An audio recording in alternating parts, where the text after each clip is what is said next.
ating mga balita, Camarines Norte susunod na magiging maritime hub dahil sa tensyon sa West Philippine Sea ayon kay Governor Dong Padilla.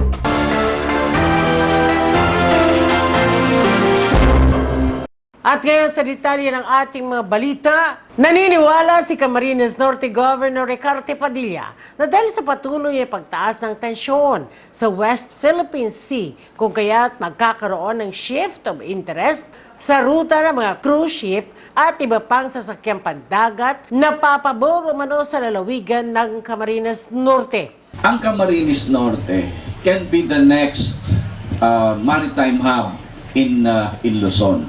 Ayon kay Padilla, sa halip na sa West Philippine Sea dumaan ang mga barko ay mas pinipili ng mga ito na sa Eastern Seaboard na lamang maglakbay. Dahilan upang magkaroon ng potensyal ang Camarines Norte na maging next maritime hub kapalit ng Subic. Kasi po, kung titingnan ninyo, even in the map, ang Camarines Norte po is located in the Eastern Seaboard dito po sa Pacific Ocean. Meron po diyang tinatawag na navigational lane, similar to the navigational lane dito po sa China Seaside. At yan po talaga ang daanan ng mga barko. But over the years, nagkakaroon po ng shifting, especially ito nga pong problema dito po sa West Philippine Sea.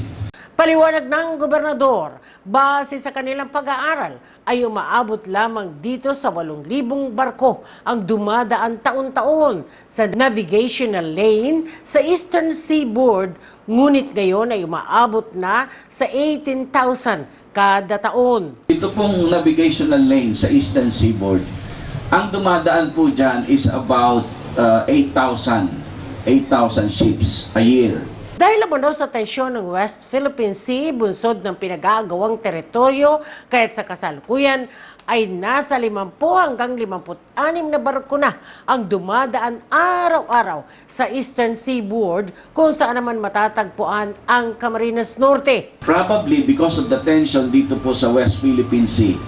Ang dumadaan na barko na pala po dyan, as per data of our Coast Guard, ang dumadaan po is about 50 to 56 ships a day. So meaning, in 365 days, meron po more or less about 18,000 to 19,000 ships a year.